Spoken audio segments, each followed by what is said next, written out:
1700년에 독일의 한 부유한 가정에 진젠도르프라고 하는 한 아이가 태어납니다. 그가 20세가 되던 해에 독일의 한 미술관을 방문하면서 피 흘리신 예수님의 성화를 보는 순간 깊은 감동을 받습니다. 근데 그의 성화에 그 글 밑에 짧은 글귀 하나가 적혀져 있었는데, 그건 다름이 아니라 나는 너를 위하여 모든 것을 주었는데 너는 나를 위해 무엇을 주었느냐라는 글귀였습니다. 이 짧은 물음 하나가 진젠도르프의 삶을 바꾸어 놓는 기회가 됩니다. 그는 호화스러운 독일 백작의 삶을 내려놓고 주님을 위해 살기로 결심을 합니다. 이렇게 결심한 얼마 뒤 1722년 모라비안 지역에 사는 그리스도인들에 대한 대규모의 박해가 일어납니다. 이로 인하여 많은 그리스도인들이 박해를 피해 달아나기 시작을 합니다. 박해를 피하여 도망가는 그리스도인들을 이 진젠도르프는 자신의 영지에 받아들이고 저들을 따뜻하게 보살펴 줍니다. 이 소식이 알려지자 많은 그리스도인들이 몰려오고 5년이 지났을 경우에 그의 영지 안에 거한 이 모라비안 교도들이 무려 300명 정도가 됩니다. 진젠도르프의 집에 숨어 들어온 그리스도인들, 매일 같이 모여 기도하고 찬양하며 예배합니다. 박해가 심하면 심할수록 더 뜨겁게 사모하는 마음을 가지고 하나님 앞에 예배합니다. 저들이 모여 예배할 때마다 성령 하나님께서 저들의 마음속에 말할 수 없는 기쁨과 감동을 주십니다. 그렇게 매일 모여 기도하고 찬양하며 예배할 때에 언젠가부터 저들의 마음속에 거부할 수 없는 거룩한 영적 부담감이 생겨나기 시작합니다.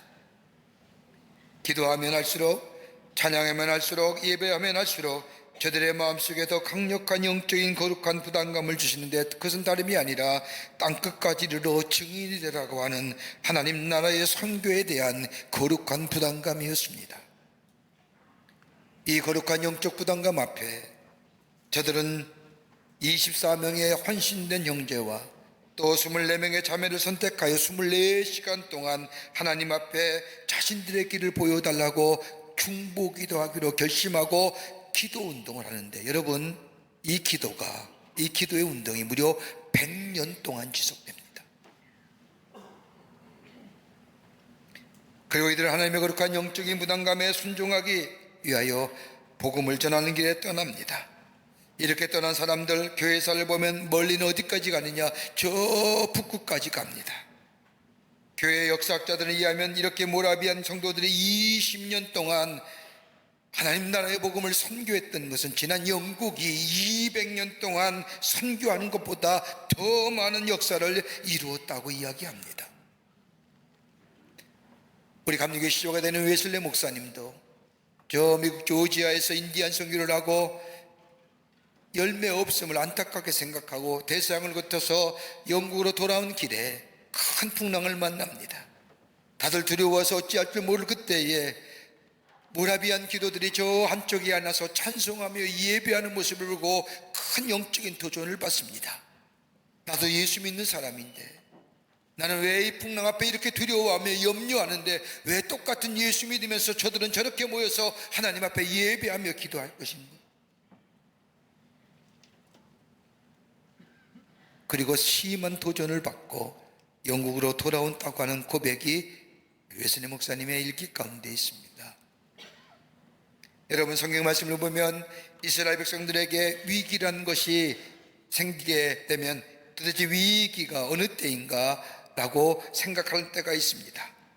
이스라엘 백성 속의 위기는 다름이 아니라 두 가지 것이 위기입니다. 하나는 뭐냐 하면 하나님의 말씀이 들려오지 않을 때에 저들은 위기라 생각했습니다. 하나님의 말씀이 끊어질 때에, 그래서 이스라엘 백성들은 하나님의 말씀이 들려오지 않을 때에 심각한 위기라 생각했습니다. 무단히 들려오던 하나님의 말씀이 몇 년씩 또는 몇백 년씩 들려오지 않는 겁니다. 이럴 때 이스라엘 백성은 위기라고 생각합니다. 여러분, 말라기의 말씀서부터 세례 요한이 이 땅에서 회개하라 천국이 가까웠느니라고 외쳤던 이 복음의 외침의 시작, 여러분, 성경에는 종이 한 장이지만 역사는 무려 600년입니다.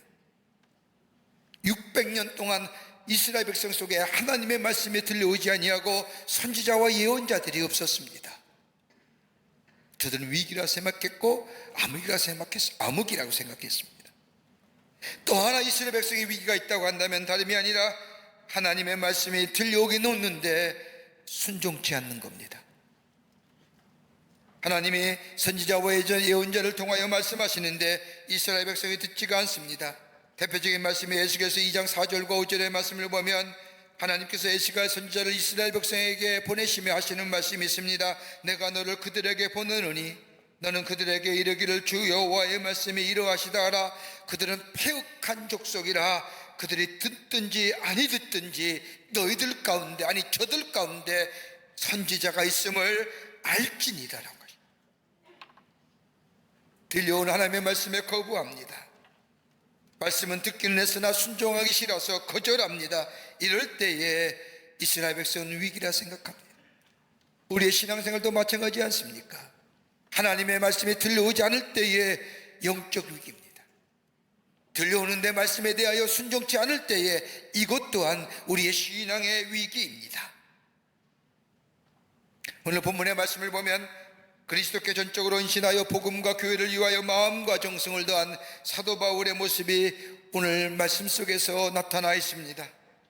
다메섹에서 이 부활하신 주님을 만난 바울, 그런 후에 이 바울은 복음을 전하는 일을 사명으로 받아들입니다.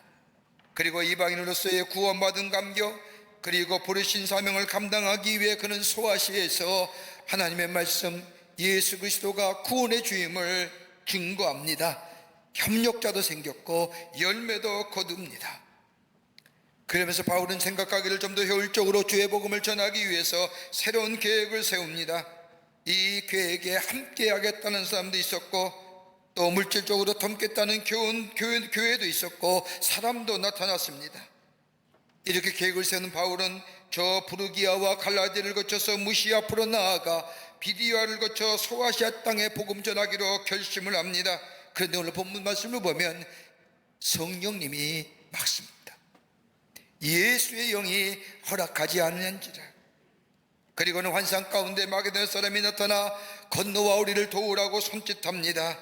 하나님의 거룩한 영 예수의 영이 길을 막고 환상 가운데 마게도나 사람이 건너와 우리를 도우라고 하는 이 환상을 본 이 바울은 소아시아로 하나님의 나라의 복음을 전파하러 가던 길을 좁고 낯선 땅 유럽으로 향하여 갑니다. 그리고 복음의 새로운 장을 엽니다. 건너와 우리를 도우라고 하는 환상 가운데 마게도나 사람의 손짓을 보고 방향을 받고 유럽으로 건너간 이 바울의 복음 전함이, 여러분 놀랍게도 오늘 우리가 이 예수 그리스도를 구원의 주로 받아들이고 예수 안에서 새로운 생명을 얻는 새로운 복음의 역사를 이루었음을 보게 됩니다. 우리 하나님 어떻게 하나님 나라의 복음의 역사를 이루어 가시고 어떤 사람을 통하여 이 땅에 복음의 역사를 일으키시는지요. 여러분 우리가 예수 믿어 구원받은 것, 영생의 소망을 가지고 이 땅에 살면서 우리 주님이 우리의 삶을 인도하시고 보호하심 속에 놀라운 은혜와 축복을 누리는 것, 이것 또한 우리에게 큰 은혜요 큰 감사의 조건이지만 이보다 더 큰 우리에게 사명이 있다면 나를 구원하시고 나를 새롭게 하시고 나에게 놀라운 하나님의 축복을 주신 이 예수 그리스도를 증거하는 사명이 오늘 우리 가운데 있는 줄 믿습니다. 어떻게 하나님은 복음의 역사를 이루어 가시고 어떻게 하나님은 어떤 사람을 사용하여 하나님의 복음의 역사를 일으키는가, 오늘 본문의 말씀을 통해서 함께 말씀을 나누며 은혜 받기를 원합니다. 첫째는 성령의 충만한 사람을 택하여 하나님 나라의 복음의 역사를 이루어 가신다는 겁니다. 오늘 본문 말씀 16장 9절의 말씀을 보면 밤의 환상이 바울에게 보이니 마게도나 사람 하나가 그에게 서서 청하여 이르되 마게도나로 건너와서 우리를 도우라 하거늘. 바울은 본래 비두니아 지역을 통과하여 소아시아로 가서 하나님 나라의 복음을 전할 계획을 가지고 있었습니다. 비두니아는 지금의 이스탄불 동쪽의 니케아 지경입니다. 바울은 이곳을 지나 더 넓은 소아시아 지역으로 가 복음을 전하기를 원했습니다. 그래서 두로아에서 있는데 환상을 봅니다. 돌아오는 유럽과 통하는 소아시아의 항구 도시입니다. 그 환상은 다름이 아니라 마게도나 사람의 손을 흔들며 건너와서 우리를 도우라는 겁니다. 이렇게 환상을 보여준 이유가 어디 있을까요? 환상을 통해 바울은 유럽으로 보내신 것은 소아시아가 덜 중요해서가 아니라 그렇다고 유럽이 중요하다는 것도 아닙니다. 다름이 아니라 하나님의 계획은 복음의 확장성에 있었습니다. 모든 길은 로마에 통한다는 말이 있듯이 유럽을 통하여 복음이 전 세계에 전파되기를 원하시는 것이 우리 하나님의 마음이었습니다. 마게도를 건너가 복음을 전한다는 것은 위험을 감수하는 일입니다. 그러면 이 위험과 이 환난이 기다린다 할지라도 바울은 그 하나님의 음성에 순종하며 나아갑니다. 자기의 계획을 버리고 하나님의 선교 즉 복음의 확장성을 위해 나아갑니다. 어디로 갈지는 알지 못하지만 주님의 인도하시는 대로 따라 나선입니다. 그러기 오늘 6장 16장 10절의 말씀을 보면 이는 하나님이 저 사람에게 복음을 전하라고 우리를 부르신 줄로 인정함이라 라고 말합니다. 그 말씀에 순종하여 복음의 전파의 길에 나아가게 될 때에 마침내 오늘날 우리에게도 이 복음의 역사가 이르게 된 것입니다. 여러분, 사람은 무슨 일을 도모하기 위해서는 몇 가지 있어야 할 것들이 있습니다. 몇 가지 귀한 것이 있습니다. 하나는 뭐냐 하면 목적이 분명해야 됩니다. 낙심하고 실망하는 이유는 다름이 아니라 목적이 분명하지 않았기 때문에 실망하고 낙심하는 겁니다. 일본의 신학자 눅진으로 간절한 사람은 말하기를 실패는 죄가 아니다, 목적이 잘못된 것이 죄다라고 얘기합니다. 목적이 잘못되면 실패하게 됩니다. 실패는 얼마든지 있습니다. 그 이유는 목적이 잘못됐기 때문입니다. 여러분, 목적이 확실하면 내 인생의 가치와 의미를 발견하게 됩니다. 여러분, 예수는 믿는 것도 목적이 분명해야 됩니다. 세상의 가치로 기준으로 예수를 믿었다고 한다면 그 믿음은 바른 믿음의 모습이 아닙니다. 진정하고 바른 믿음의 모습은 나를 통하여 하나님의 영광이 나타나지는 것, 이것이 예수 믿는 목적이 될 때에 하나님이 더불어 주시는 축복의 역사가 우리 가운데 있게 됩니다. 목적이 분명해야 됩니다. 두 번째가 있다고 한다면 기회를 놓쳐서는 아니 됩니다. 타이밍입니다. 모든 일에 타이밍이 있습니다. 라이트 타임이 있다는 겁니다. 한번 지나가 버린 기회는 결코 다시 오지 않습니다. 결단했다고 한다면 그 시간이 바로 그 시간이요, 바로 삶의 행동으로 옮겨져야만이 거기에 열매가 맺어집니다. 여러분, 우리 다 그리스도인의 삶입니다. 그리스도인이 되었다는 것은 내 안에 하나님의 영이 계시다는 겁니다. 그리고 하나님의 영이 내 삶을 이끌어 가신다는 겁니다. 그때에 성령이 내 마음에 말씀하시는, 두드리는 그 음성에 아멘 했다고 한다면 그 즉시 내 삶에 옮겨질 때에 거기에 열매가 맺어지게 됩니다. 복음이 전해져야 할 때에 하나님 나라의 놀라운 나라의 세계관과 하나님 나라의 가치관과 더불어 진정한 이 땅의 자유와 평화를 누리겠던, 예수 믿어 구원받아 자유와 평화를 누리는 이 복음의 역사, 그러게 부활하신 주님께서 승천하시면서 사도행전 1장의 말씀처럼 땅끝까지로 증인되라고 약속하시고 우리에게 명령하신 이유가 바로 여기에 있습니다. 그러기에 복음 전해야 됩니다. 선교해야 됩니다. 광림의 재단이 하나님의 축복을 받는 귀한 교회로, 재단로 세운 반드시 다름이 아니라 선교하는 교회, 복음 전하는 교회이기 때문입니다. 하나님 나라의 복음을 전하게 될 때 하나님은 축복해 주시고 그로 인하여 이 땅의 복음의 확장성의 역사가 나타나게 되는 줄 믿습니다. 두 번째는 복음 전파의 길을 놓치지 말아야 한다는 겁니다.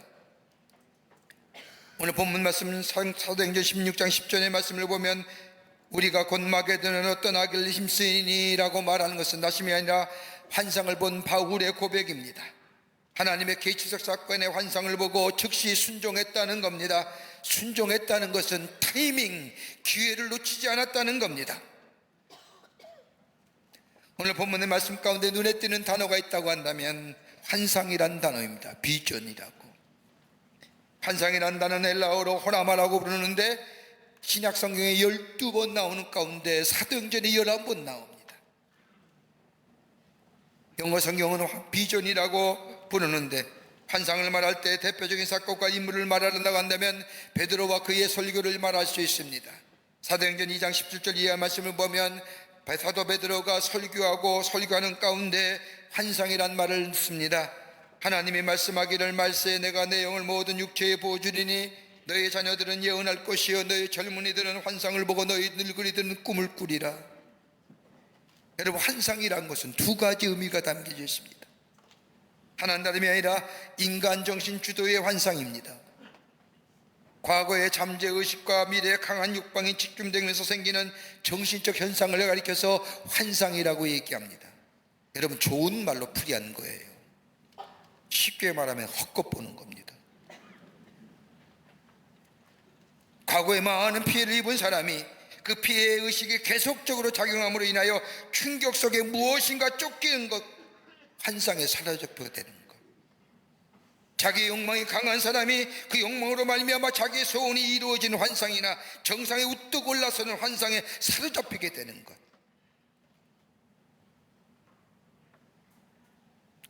그런데 성경에서 얘기하는 환상은 그런 의미가 아닙니다. 환상은 하나님의 세계와 우리가 만나는 특수한 계시적 현상이 환상입니다. 여러분, 사람에게는 영적인 것입니다. 하나님이 인간을 창조하실 때 진흙으로 흙으로 당신의 형상대로 비춰서 그 앞에 그 안에 뭘로요? 하나님의 생기를 넣을 때에 비로소 하나님의 피조물 된 인간이 된 겁니다. 여러분, 육체가 살고 정신이 산다고 해서 다 삶이 아닙니다. 영이 살아야 되는 겁니다. 영이 살아야 되면이 바른 사람입니다.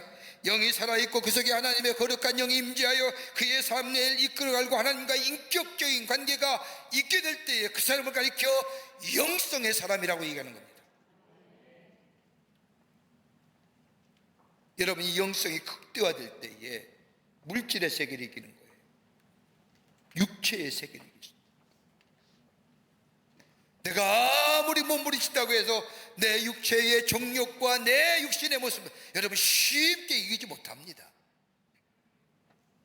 그러나 하나님과의 귀한 영적인 깊이와 더불어 거룩한 영이 내 삶 속에 임재하여 나의 삶을 이길 때에 그 영성이 깊어지고 극대화될 때에 내 육체를 이기고 내 물질의 세계를 이길 뿐만 아니라 하나님의 계시적 사건을 이해할 수 있는 자가 됩니다.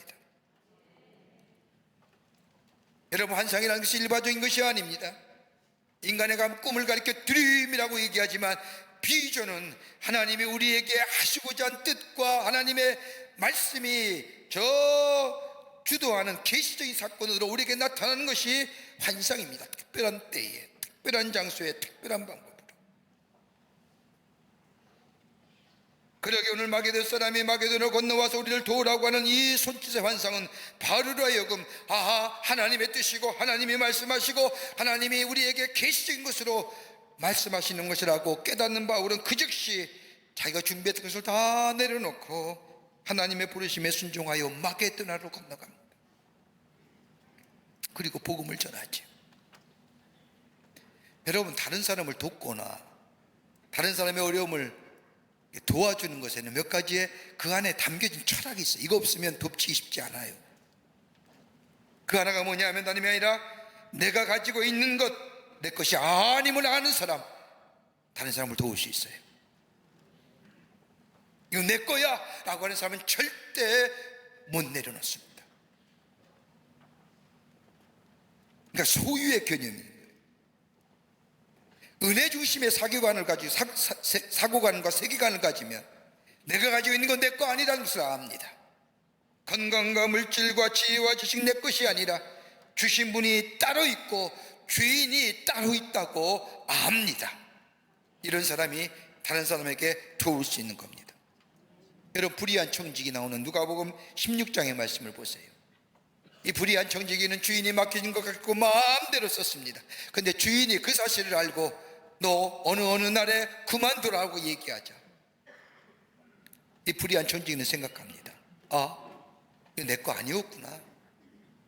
내가 여기서 내려오면 내 미래가 어떻게 될까? 그때부터 생각한 그때를 생각한 이 불의한 청지기는 있을 때에 자기 것은 아니지만 주인은 따로 있지만 그것 가지고 다른 사람을 덮습니다. 내 것에 대한, 내 거라고 하는 사람 절대로 다른 사람을 돕지 못합니다. 두 번째는 어떤 철학이냐, 언젠가는 거두어 가신다는 것을 아는 사람이 돕습니다. 하나님이 주시고 하나님이 거두어 가십니다. 내 손에서 사라집니다. 이거 아는 사람, 다른 사람을 향하여 손 내밀습니다. 또 하나 있습니다. 철학, 기회는 지금이라는 겁니다.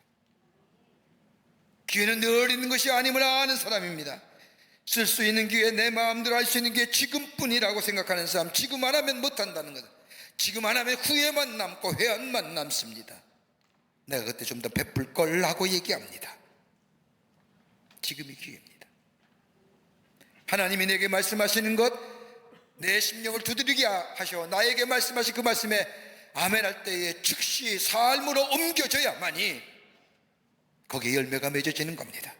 여기에 기쁨이 있는 겁니다. 여기에 감격이 있는 겁니다.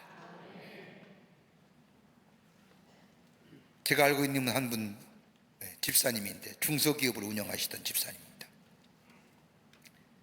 그분과 함께 식사하면서 간증의 얘기를 들으면서 제가 얼마나 감동을 받고 은혜를 받았는지 모릅니다.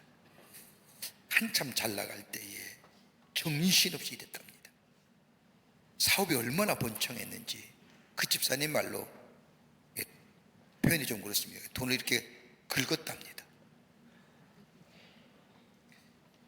이래도 될까? 정말 이래도 될까 하는 마음이 그의 마음속에 있었답니다. 그런데 금융위기가 닥쳐오면서 하루아침에 무너지더라고요.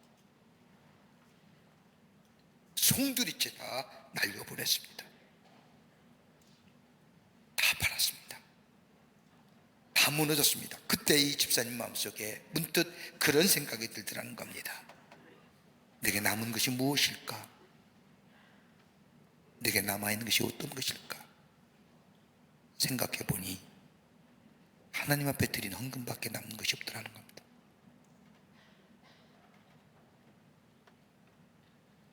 그것도 적은 액수였고 형식적으로 드려진 헌금밖에 남은 것이 없더라는 겁니다.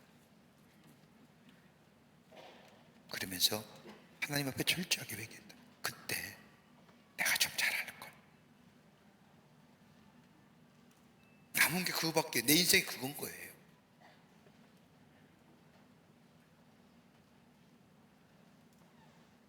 바울은 지금이 기회인 줄 알았습니다. 하나님의 음성에 따라 순종했습니다.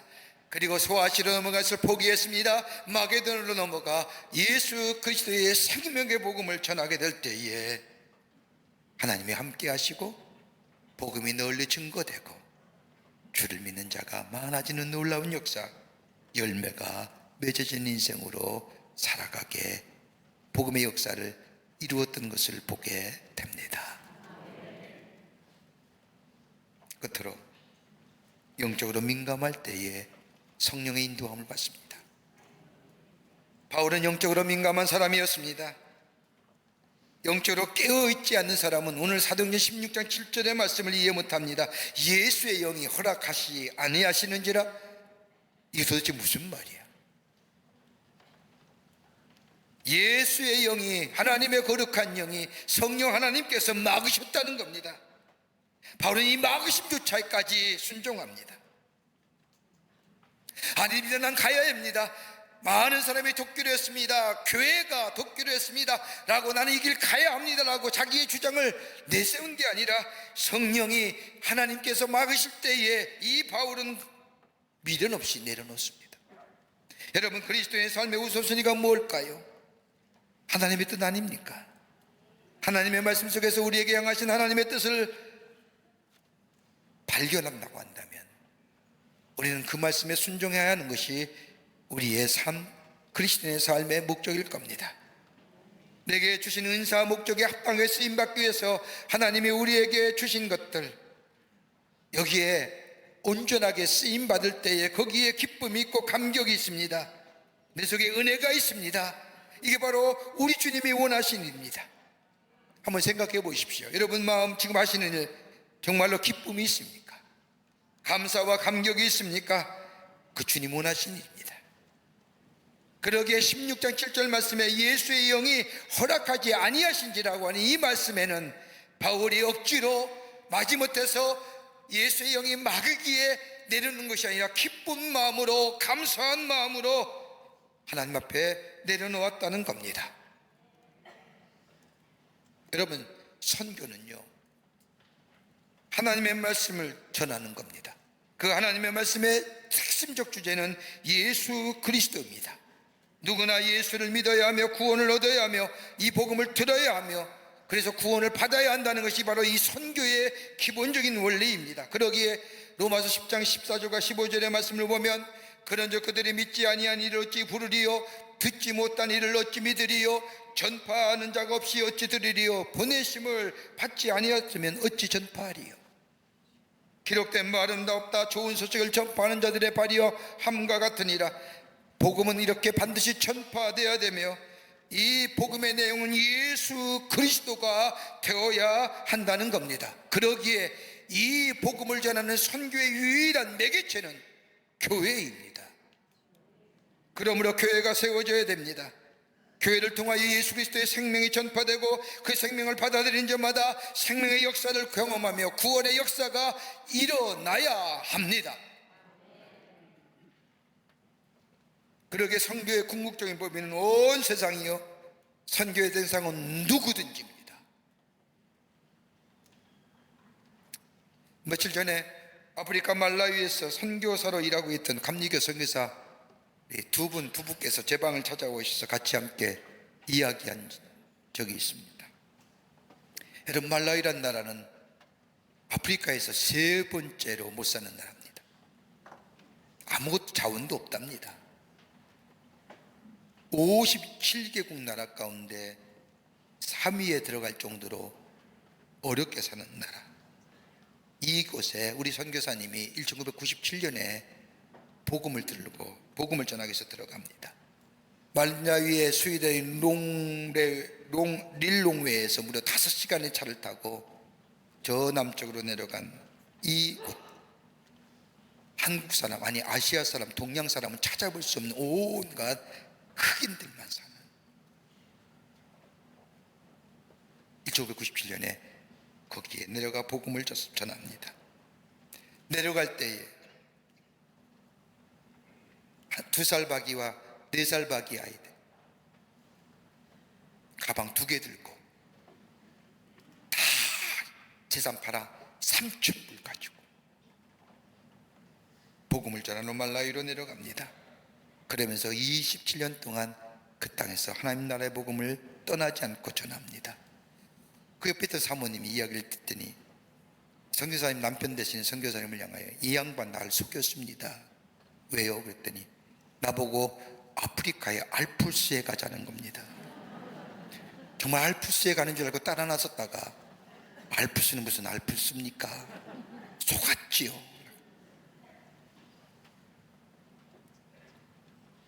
얼마나 마음이 짱해든지요.